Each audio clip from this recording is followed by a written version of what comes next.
Hello बच्चों, स्वागत है आप सभी का आपके अपने चैनल गुरुमत इंस्टीट्यूट पर। आज की ये वीडियो 12th क्लास केमिस्ट्री की वीडियो रहेगी और केमिस्ट्री में हमारा नया सिलेबस हमने स्टार्ट किया था, नया कोर्स हमने स्टार्ट किया था, नया हमने बैच स्टार्ट किया था। तो जिसमें हम 2022 के लिए बोर्ड परीक्षा 2021 और बोर्ड परीक्षा 2022 के लिए कोर्स हमने स्टार्ट किया था, यानी कि 2021 वालों का रिवीजन और 2022 वालों के लिए नया बैच, राइट। तो उसका हमने एक वीडियो अपलोड की थी। तो ये रसायन विज्ञान के पहले चैप्टर जिसका नाम है ठोस अवस्था, उसकी ये दूसरी वीडियो रहेगी। आज की इस वीडियो में ये सारे टॉपिक क्लियर होने वाले हैं। कौन कौन से टॉपिक है? ठोस अवस्था क्या होती है, ठोस अवस्था के गुण, ठोस अवस्था का वर्गीकरण, क्रिस्टलीय ठोस, अक्रिस्टलीय ठोस, इन दोनों के गुण, फिर क्रिस्टलीय ठोसों का वर्गीकरण, आयनिक ठोस के गुण, आणविक ठोस के गुण, सहसंयोजी ठोस ठोस के गुण, धात्विक ठोस के गुण। और यदि मैं बात करूं इस चैप्टर की, तो ये चैप्टर पूरा का पूरा ही थ्योरी वाला चैप्टर है। इसमें कुछ न्यूमेरिकल्स हैं, राइट। तो वो न्यूमेरिकल्स बाद में आएंगे, लेकिन मोस्टली इसमें थ्योरी ज़्यादा है। चलिएगा करेंगे, हम इनको देखते हैं कैसे कैसे करेंगे, एक एक करके समझते हैं। सबसे पहले ठोस अवस्था के बारे में जानते हैं। What is the solid state, इसी को बोलते हैं भाई सॉलिड स्टेट।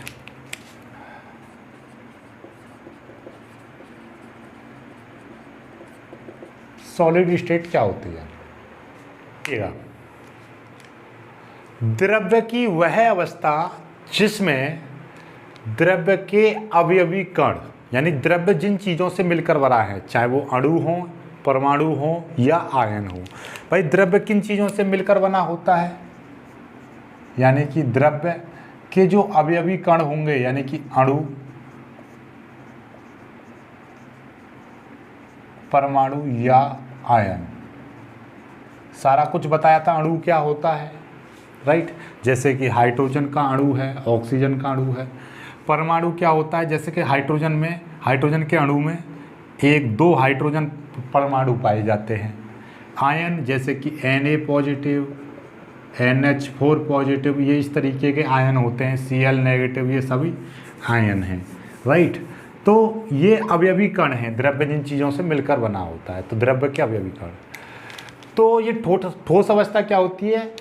द्रव्य की वह अवस्था जिसमें द्रव्य के अवयवी कण, जैसे कि अणु, परमाणु, आयन, प्रबल आकर्षण बल द्वारा जुड़े रहते हैं, उसी को हम क्या कहते हैं? ठोस अवस्था कहते हैं।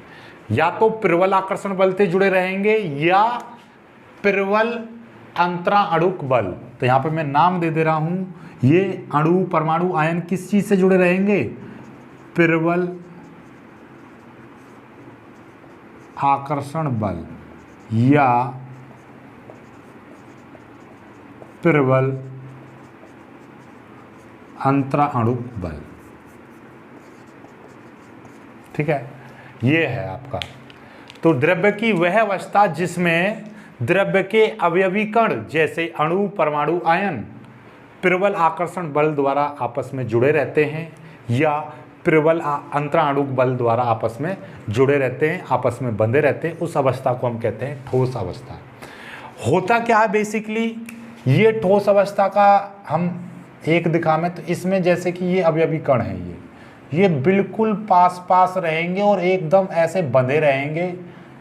ये अपनी गति करने के लिए मुक्त नहीं रहते हैं। जब ये गति नहीं कर सकते, तो भाई इसका मतलब क्या है? जब ये गति नहीं कर सकते, तो भैया इतना ही रहना, तो इतना ही समझा दे रहा हूँ, इससे ही समझ जाना ये, ठीक है। ऐसे जब ये गति नहीं कर सकते, तो भैया ये ठोस होंगे। इनके बीच में ये जो सेपरेशन है बहुत बहुत बहुत कम होता है, इसीलिए इन ठोसों को हम दबा नहीं सकते हैं, राइट। जो द्रव्य की जो ठोस अवस्था होती है वो यही होती है, इसीलिए इसमें आयतन भी निश्चित होता है, इसीलिए इसका आकार भी निश्चित होता है, राइट।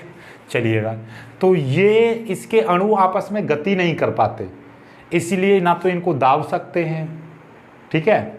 दूसरी खास बात, कभी देखा तुमने छत पे बैठे हो, ऊपर से एक पत्थर गिर जाए तो एकदम छत पे धमक सी लगती है।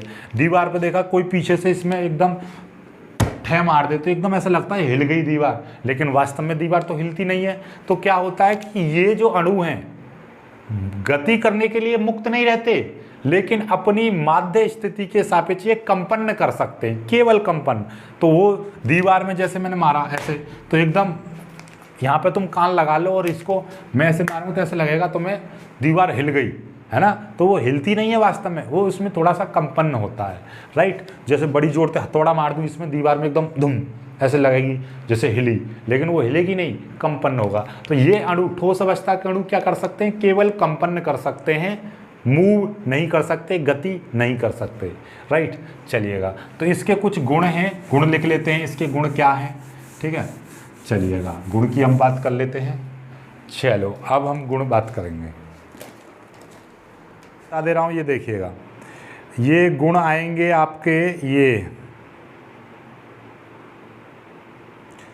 राइट।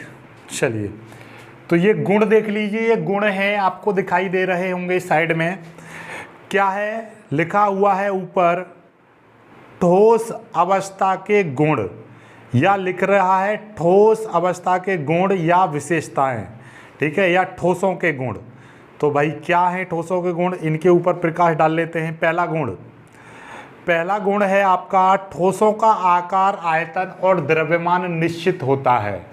आप सभी लोग जानते होंगे, 9th क्लास से ही पढ़ा दिया जाता है कि जो ठोस होते हैं उनका आकार भी निश्चित होता है, आयतन भी निश्चित होता है, उनका द्रव्यमान भी निश्चित होता है। चलिए, दूसरा बात क्या है, ठोस कठोर होते हैं, यानी कि ठोस कैसे होते हैं, दृढ़ होते हैं। दूसरा, ठोस असंपीड्य होते हैं, यानी कि ठोसों को हम दबाएंगे तो वो दब नहीं सकते, ठोसों को दबाया नहीं जा सकता है, राइट। चलिएगा आगे, इनके अवयवी कणों के बीच अति सूक्ष्म दूरी होती है, यानी इनके अति जो कण हैं, अवयवी कण अभी बताए थे, कण अवयवी कण यानी अणु, परमाणु, आयन, उनके बीच में जो सेपरेशन होता है, यानी दूरी बहुत बहुत बहुत कम, यानी कि नगण्य मानकर 0 के लगभग बराबर होती है, राइट। चलिएगा आगे है इनके अवयवी कण गति नहीं कर सकते, परंतु अपनी अक्ष के परितः या अपनी अक्ष पर कंपन कर सकते हैं, दोलन कर सकते हैं। कंपन का मतलब अभी बताया था, दीवार को आप कल दीवार में हम चोट मारेंगे तो दीवार ऐसे लगेगी गिरी, हिल गई, लेकिन वो वास्तव में गति नहीं करती है, वो कंपन होता है, राइट। अगला पॉइंट है, ठोसों का घनत्व उसकी द्रव तथा गैस अवस्था से अधिक होता है। ठोसों का जो घनत्व होता है वो उसकी द्रव अवस्था और ठोस अवस्था से अधिक होता है। यदि हम बात करें, जैसे कि हमारे पास पानी है, पानी की बर्फ़ बन गई तो वो ठोस अवस्था है, तो वो उसका घनत्व पानी को हम गर्म कर देंगे, गैस बना दें, भाप बना दें, तो उनसे अधिक होता है, राइट। चलिएगा, अब आगे आ जाते हैं। आगे देखिएगा, ठोसों का वर्गीकरण। ठोसों का वर्गीकरण क्या होता है भाई, ठोसों का वर्गीकरण कणों की व्यवस्था के आधार पर ठोसों का जो वर्गीकरण है, देखो ठोसों का वर्गीकरण कई आधार पर किया गया है, लेकिन यहाँ पर हम पढ़ेंगे इस चैप्टर में किसके आधार पर, कणों की व्यवस्था के आधार पर, उसके जो अवयवी कण हैं उनकी व्यवस्था के आधार पर पढ़ेंगे। तो कणों की व्यवस्था के आधार पर ठोसों को 2 भागों में बांटा गया है, नंबर 1 क्रिस्टलीय ठोस, नंबर 2 अक्रिस्टलीय ठोस, राइट। चलिएगा, तो 2 भागों में बांटा गया है, एक क्रिस्टलीय ठोस और एक अक्रिस्टलीय ठोस। इनका स्क्रीनशॉट लेते रहना भाई साथ के साथ, राइट। चलिएगा, अगला जो आ गया, ठोसों का वर्गीकरण समझ में आ गया। अब आगे है आपका, ये देखिएगा, अक्रिस्टलीय ठोस क्या होते हैं भाई। अक्रिस्टलीय ठोस वे ठोस जिनके अवयवी कण, अणु, परमाणु या आयन एक निश्चित ज्यामिति में व्यवस्थित होते हैं। निश्चित ज्यामिति का मतलब क्या है, एक निश्चित आकृति होगी, उनमें एक निश्चित ज्यामिति संरचना होगी, यानी कि उनकी संरचना होगी, उनकी आकृति को हम बता सकते हैं कि ये त्रिकोणीय आकृति है, द्विडंबलाकार आकृति है, कि ये चतुष्फलकीय आकृति है, कि ये गोलाकार है या ये अंडाकार है, मतलब उसकी हम एक निश्चित ज्यामितीय आकृति होगी।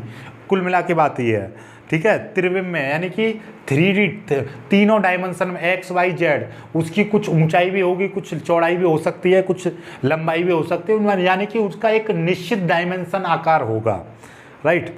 जैसे कि हमारे एग्जाम्पल भी लिखे हुए हैं, धातुएं सभी देख सकते हो, उसका आकार भी बता सकते हो कि ये निश्चित आकार की है, right. NaCl, sucrose, diamond, quartz, ये सभी क्या है, आपके क्रिस्टलीय ठोस के उदाहरण हैं। नेक्स्ट हम बात करते हैं अक्रिस्टलीय ठोस की। अक्रिस्टलीय ठोस क्या होता है भाई? अक्रिस्टलीय वे ठोस जिनके अवयवी कण का मतलब क्या? अणु, परमाणु या आयन एक निश्चित ज्यामिति में व्यवस्थित नहीं होते हैं। भाई क्रिस्टलीय ठोस कौन से थे? जो निश्चित ज्यामिति में व्यवस्थित होते हैं। अक्रिस्टलीय ठोस कौन से हैं? जो निश्चित ज्यामिति में व्यवस्थित नहीं होते, उनको बोलते हैं हम अक्रिस्टलीय ठोस। चलिएगा, जैसे कि कांच, मोम, रबड़, स्टार्च, इनकी कोई एक निश्चित ज्यामिति नहीं होती है, यानी कि जो त्रिविम में हम इनका आकार बनाने लगे एक्स वाई जेड एक्सिस में, तो इनका कोई आकार नहीं होता है, निश्चित नहीं होता। आकार होता है लेकिन निश्चित नहीं होता है। चलिएगा आगे बढ़ते हैं, आगे देखिएगा। अब आ जाते हैं क्रिस्टलीय ठोस और अक्रिस्टलीय ठोसों के गुणों के बारे में। तो इनकी गुण आ जाए, इनकी विशेषता आ जाए तो वही कर लेते हैं। इनके अंतर आ जाए, अंतर भी कभी कभी पूछ लेता है कि भैया क्रिस्टलीय ठोस और अक्रिस्टलीय ठोस में अंतर लिखिए। कभी कभी ठोस क्रिस्टलीय ठोस के गुण लिखिए, अक्रिस्टलीय ठोस के गुण लिखिए, क्रिस्टलीय ठोस की विशेषताएं लिखिए, अक्रिस्टलीय ठोस की विशेषताएं लिखिए। तो ये इस तरीके से आ जाता है। क्या क्या है? पहला, यदि अंतर की बात करें तो एक तरफ क्रिस्टलीय ठोस की परिभाषा लिख दो, दूसरी तरफ अक्रिस्टलीय ठोस की परिभाषा लिख दो। एक तो ये अंतर हो गया। दूसरा कि भैया क्रिस्टलीय ठोस की निश्चित ज्यामितीय आकृति होती है, यानी निश्चित ज्यामिति होती है, और ये जो अक्रिस्टलीय ठोस होती है इनकी निश्चित ज्यामितीय आकृति नहीं होती है। तो आकृति जरूर लगा लेना यहाँ पर, निश्चित ज्यामिति आकृति इनके बीच में लिख लेना। इनकी निश्चित ज्यामितीय आकृति होती है, इनकी निश्चित ज्यामितीय आकृति नहीं होती है। राइट। चलिए अगला पॉइंट कि भैया जो क्रिस्टलीय ठोस होते हैं उनका गलनांक निश्चित होता है, अक्रिस्टलीय ठोस का गलनांक निश्चित नहीं होता है। और ये इनका गलनांक निश्चित नहीं होता, परंतु इनको गर्म करेंगे हम, अक्रिस्टलीय ठोसों को गर्म करते हैं तो गर्म होकर ये नरम होकर प्रवाहित होने लगते हैं। जैसे कि कांच है, कांच को गर्म करेंगे थोड़ा नरम हो जाएगा, पिघलने लगेगा। तो इस तरीके से राइट, रबड़ को गर्म कर दो, ठीक है, इस तरीके से। चलिए, तो वैसे आप इसको केवल दो बातें याद कर लीजिए कि भैया क्रिस्टलीय ठोस का गलनांक निश्चित नहीं, क्रिस्टलीय ठोस का गलनांक निश्चित होता है और अक्रिस्टलीय ठोस का गलनांक निश्चित नहीं होता है। चलिएगा नेक्स्ट हम बात कर लेते हैं इसकी। नेक्स्ट है आपका निश्चित गलनांक के कारण क्रिस्टलीय ठोसों को हम वास्तविक ठोस कहते हैं, और निश्चित गलनांक ना होने के कारण अक्रिस्टलीय ठोसों को हम आभासी ठोस या अतिशीतित द्रव कहते हैं। आभासी ठोस या अतिशीतित द्रव। अतिशीतित द्रव का मतलब होता है जैसे कि कांच है, कांच को ऐसे खड़ा रखे रहने दो और सालों साल तक छोड़ दो, 2-4 साल बाद देखोगे तो कांच ऊपर से पतला हो जाएगा, नीचे से मोटा हो जाएगा।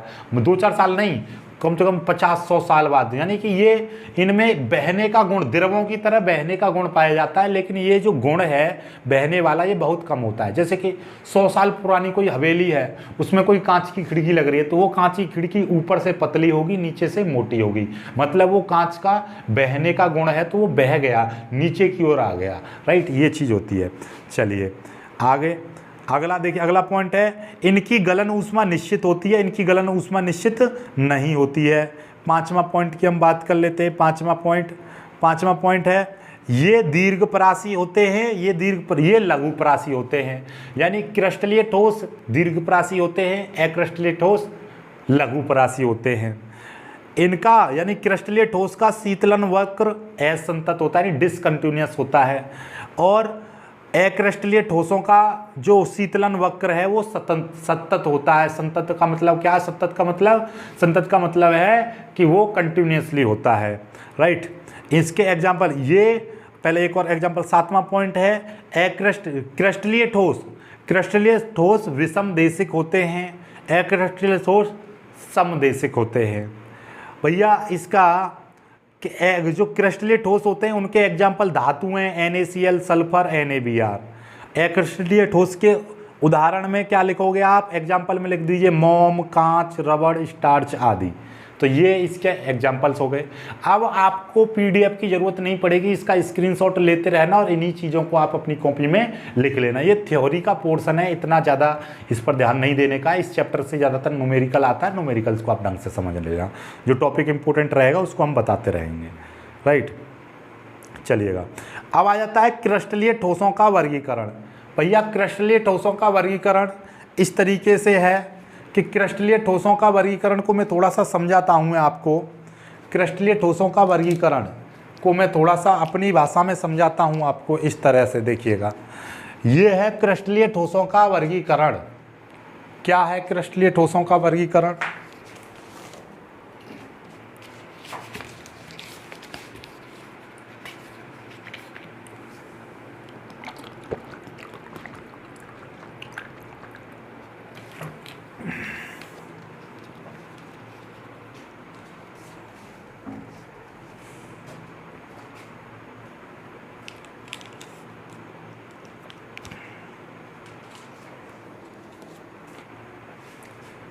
अब आ जाते हैं अपने क्रिस्टलीय ठोसों के वर्गीकरण पर। क्रिस्टलीय ठोसों को 4 भागों में बांटा गया है। नंबर 1 आणविक ठोस, नंबर 2 आयनिक ठोस, नंबर 3 सहसंयोजी ठोस, नंबर 4 धात्विक ठोस। आणविक ठोस, आयनिक ठोस, सहसंयोजी ठोस और धात्विक ठोस। आयनिक ठोस को हम विद्युत संयोजी ठोस भी कहते हैं। क्या कहते हैं? विद्युत संयोजी ठोस। इनको हम नेटवर्क ठोस भी कहते हैं। क्या कहते हैं? नेटवर्क ठोस। ये धात्विक ठोस है ये। और आणविक ठोसों को फिर 3 भागों में बांटा गया है। कौन से 3 भागों में बांटा गया है भाई आणविक ठोसों को? ध्रुवीय आणविक ठोस, अध्रुवीय आणविक ठोस, हाइड्रोजन आबंधित आणविक ठोस। इनको 3 भागों में बांटा गया है। अब इनकी परिभाषा, फिर इनके गुण, इनकी परिभाषा गुण, इसकी परिभाषा गुण, इसकी परिभाषा गुण, उनको और सीख लेते हैं। वही छोटी छोटी परिभाषा है, डिस्प्ले पर दिखाई देगी, तड़म तड़ कर देंगे एक देर में, खत्म कहानी। चलिएगा, देखो नीचे आ जाते हैं। लिखा हुआ है क्रिस्टलीय ठोसों का वर्गीकरण। क्रिस्टलीय ठोसों का वर्गीकरण क्या है? आणविक ठोस, आयनिक ठोस। आयनिक ठोसों को विद्युत संयोजी ठोस भी कहते हैं। फिर सहसंयोजी ठोस, जिनको हम नेटवर्क ठोस भी कहते हैं। और फिर धात्विक ठोस। ठीक है, धात्विक ठोस। चलिए, अब नीचे लिखा हुआ है आपका आणविक ठोस, वे क्रिस्टलीय ठोस जिनमें अवयवी कण, अणु या परमाणु होते हैं। वे क्रिस्टलीय ठोस जिनके अवयवी कण, अणु या परमाणु होते हैं, यानी कि वे क्रिस्टलीय ठोस जो अणु या परमाणुओं से मिलकर बने होते हैं, उनको हम आणविक ठोस कहते हैं। चलिएगा आगे बढ़ते हैं। आणविक ठोस 3 प्रकार के होते हैं। नीचे लिखा हुआ है कि भैया आणविक ठोस कितने प्रकार के? 3 प्रकार के होते हैं। कौन कौन से 3 प्रकार के, वो हम पहले ही बता चुके हैं। नंबर 1 ए ध्रुवीय आणविक ठोस। ध्रुवीय आणविक ठोस क्या होते हैं? वे ठोस जिनमें ध्रुवीय सहसंयोजक बंध पाया जाता है। तो इससे ही पता चलता है अध्रुवीय का, जिसमें अध्रुवीय सहसंयोजक बंध पाया जाएगा।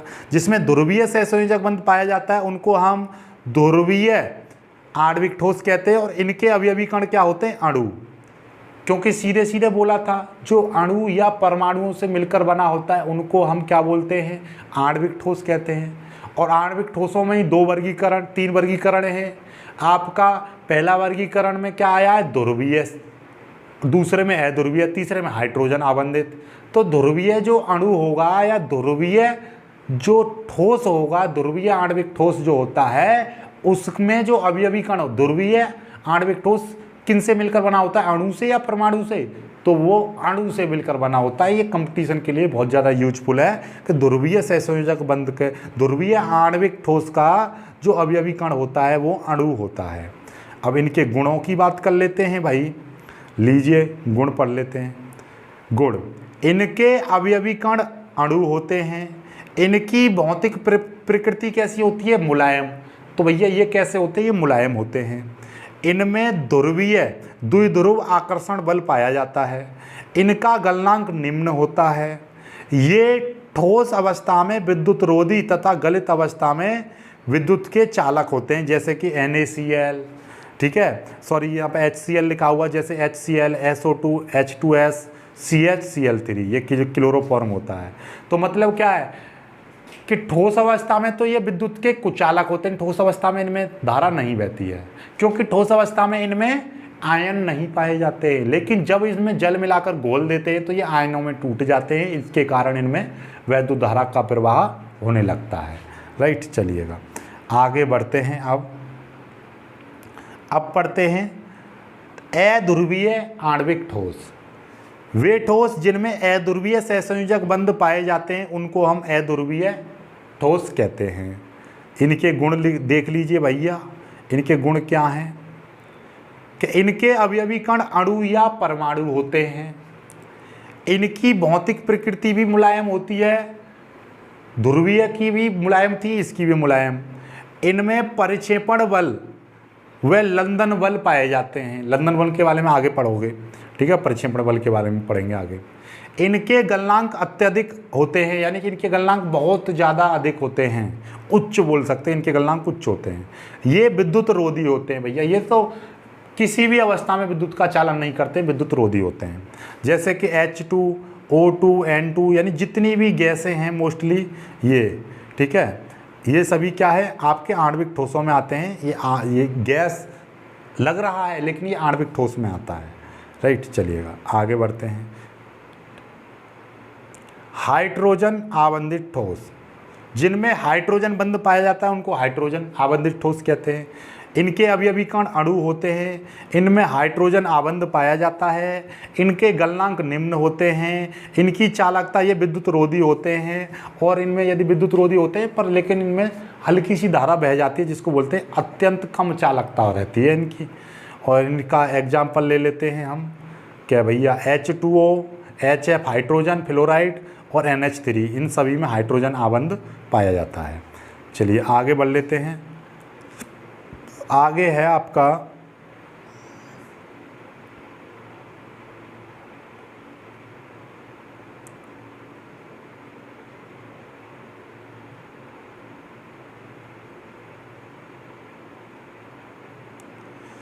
आणविक ठोस, आयनिक ठोस, दूसरे नंबर का आयनिक ठोस आ जाता है। वे क्रिस्टलीय ठोस जिनमें विद्युत संयोजी आबंध या आयनिक आबंध पाया जाता है उनको हम आयनिक ठोस या आयनिक ठोस कहलाते हैं, या उनको हम आयनिक ठोस कहते हैं। चलिएगा इनके गुणों की हम बात कर लेते हैं भाई। इनके गुण क्या हैं? इनमें अवयवी कण धनायन और ऋणायन होते हैं। इनमें अवयवी कण क्या होते हैं? धनायन और ऋणायन। इनमें वैद्युत आकर्षण बल पाया जाता है। ये ठोस और भंगुर होते हैं। भंगुर का मतलब क्या है? इन पर चोट मारेंगे फट जाएंगे, ये खिल खिल के उड़ जाएंगे। मतलब ऐसा समझिए नमक का डला ले लो और उसको हम चोट मार दें तो वो क्या हो जाएगा? खिलता आ जाता है, यानी कि फूट जाता है। जैसे मिश्री तो खाई होगी भैया दौच पे, मिश्री में हथौड़ा मारेंगे तो वो खिल जाएगी, मतलब फूट जाएगी, बिखर जाएगी, तो वो भंगुर है। ठीक है, चलिएगा आगे बढ़ते। ये ठोस अवस्था में विद्युत का कुचालक होते हैं और जलीय अवस्था में विद्युत के सुचालक होते हैं। सिंपल सी बात है, ठोस अवस्था में इनमें आयन नहीं पाए जाते इसलिए विद्युत के कुचालक होते हैं। गलित अवस्था में इनमें आयन पाए जाते हैं इसलिए ये विद्युत के चालन करते हैं। गलनांक इनके उच्च होते हैं, यानी इनके गुणनांक उच्च होते हैं, जैसे NaCl, KCl, CuSO4। राइट, चलिए आगे बढ़ते हैं। अब तीसरे नंबर पर आ जाते हैं सहसंयोजी ठोस। वे क्रिस्टलीय ठोस जिनमें सहसंयोजी बंध पाया जाता है सहसंयोजी ठोस कहलाते हैं। इनके गुण, इनके अवयवी कण परमाणु होते हैं। आगे, इनमें प्रबल सहसंयोजक आबंध पाया जाता है। आगे, ये अत्यंत कठोर होते हैं जिनमें ग्रेफाइट अपवाद है, क्योंकि ग्रेफाइट मुलायम होता है। ये सभी बहुत ज़्यादा कठोर होते हैं लेकिन ग्रेफाइट मुलायम होता है, इसीलिए ग्रेफाइट इसमें क्या है? आपका एक प्रकार का अपवाद है। चलिए, ये सभी कैसे होते हैं? कुचालक होते हैं। केवल ग्रेफाइट क्या होता है? सुचालक होता है, तो ग्रेफाइट यहाँ पर भी अपवाद है। ठीक है, चलिएगा इनके जो गलनांक हैं वो अत्यधिक उच्च होते हैं। इसका एग्जाम्पल ले लेते हैं हम। इनके एग्जाम्पल क्या है? हीरा, क्वार्टर्ज क्या होता है? सिलिकॉन डाइऑक्साइड यानी कि SiO2।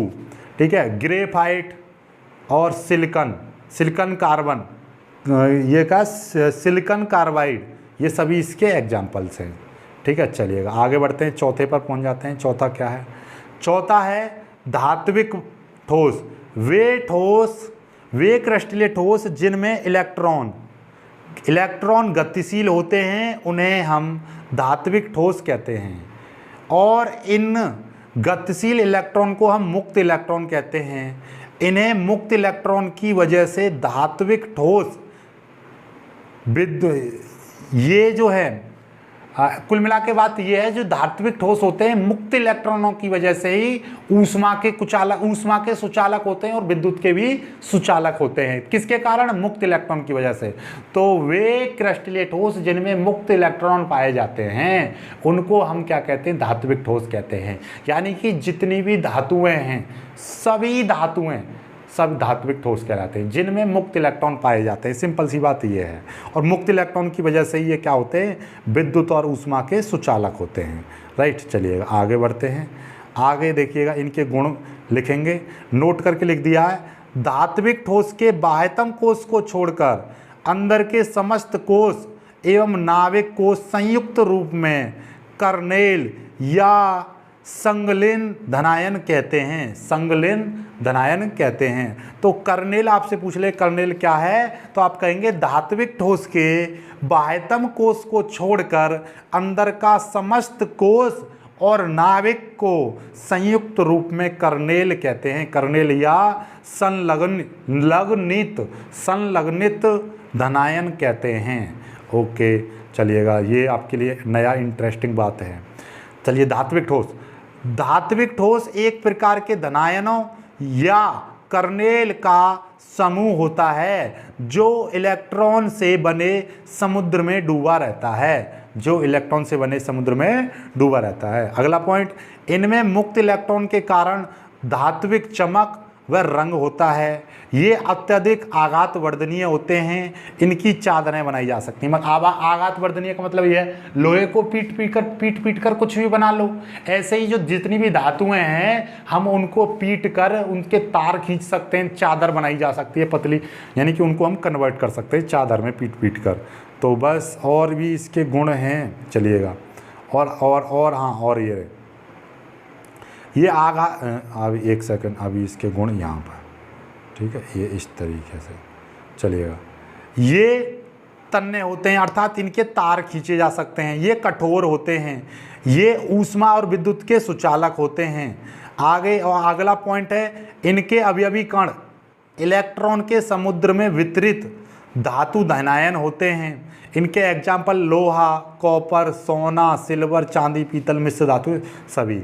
अब आगे एक पॉइंट लिख दिया है इसमें, वेरी मोस्ट इम्पोर्टेंट पॉइंट क्या है कि भैया नोट करके लिख दिया, साधारण ताप और दाब पर द्रव रूप में पाई जाने वाली धातु पारा है, जिसको हम Hg कहते हैं। राइट, मरकरी जिसको हम कहते हैं। तो ये है, इसका जो क्रमांक है आवर्त सारणी में इसको 80 में नंबर पर रखा गया है, जिसका परमाणु भार 200 होता है। ये कमरे के ताप पर द्रव रूप में पाई जाती है। राइट, ये एक ऐसी धातु है केवल। चलिएगा, आज द एंड करते हैं यहीं पर। राइट, चलिएगा। तो अब मुझे ये बताइए सभी बच्चे, चलिएगा, आज की वीडियो कैसी लगी आपको मुझे कमेंट करके बताइए। यदि थ्योरी वाली वीडियो को मैं ऐसे ही कराता रहूं तो आपको कैसा लगेगा मुझे बताना, क्योंकि इसमें ज़्यादा समझाने का कुछ था नहीं। जो समझाने का था वो मैं समझाता रहा हूं, और मोस्टली वही थ्योरी है, याद करने की गुण वगैरह। तो इनको आप याद कर लोगे, उसके बाद में हम आगे जो समझाने का होगा उस पर बोर्ड पर कराऊंगा। तो मुझे कमेंट करके ज़रूर बताना ये आज की वीडियो कैसी लगी। यदि पसंद आई है वीडियो को तो वीडियो को लाइक करना, अपने दोस्तों के साथ शेयर करना। जो बच्चे नए हैं वो चैनल को सब्सक्राइब जरूर कर लेना। मिलेंगे एक खूबसूरत सी वीडियो में, तब तक के लिए बाय बाय, जय हिंद।